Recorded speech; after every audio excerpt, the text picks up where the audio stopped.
বিসমিল্লাহির রহমানির রহিম। আসসালামু আলাইকুম রহমতুল্লাহি ওয়া বারাকাতুহু। আমার নাম জিয়াউল হক, বাড়ি এমএম হাই স্কুলের সাথে। আমি দীর্ঘদিন চা দোকানে চাকরি করতাম। এখন একটা পায়ে অসুস্থ কারণে সবাই ডাক্তার কাছে গেছি, কেউ আমাকে হেল্প করে না।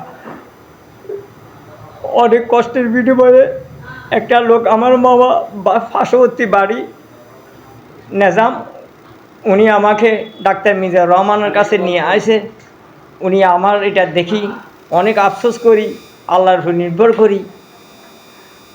আমাকে তো ভাড়াইতো বা ঢাকার বড় হসপিটালে, কিন্তু আমার দুইটা রোগ ফসে গেছে। কিন্তু ডাক্তারে আমার মুখের দিকে তাকাই, আল্লাহ পাক তার উপর রহমত করছে, উনি আমার চিকিৎসাটা করতেছে। আপনারা দোয়া করবেন। কিন্তু আমার ফ্যামিলিগতভাবে কেউ আমাকে একটা টাকা সাহায্য করে না। ডাক্তার মিজানুর রহমান সাহেবের জন্য দোয়া করুন, উনি আমার জন্য বহুত খেয়াল করতেছে। বিসমিল্লাহির রহমানির রহিম। আমার নাম নিজামুর রহমান এবং আমি আসছি মিজান স্যারের কাছে। আসছি একটা রোগী নিয়ে। আমার রোগীটা চিকিৎসার অভাবে অনেক দিন জগৎ পাড়িতেছিল। ওইখান থেকে আমি আইনা ওনাকে মিজান স্যারের কাছে আইনা ওনার চিকিৎসাটা করাইতেছি। কারণ ওনার দুইটা রোগ হয়ে গেছে। এখন মোটামুটি উনি একটু ওনার চিকিৎসাতে উনি একটু ভালো দিকে আসছে।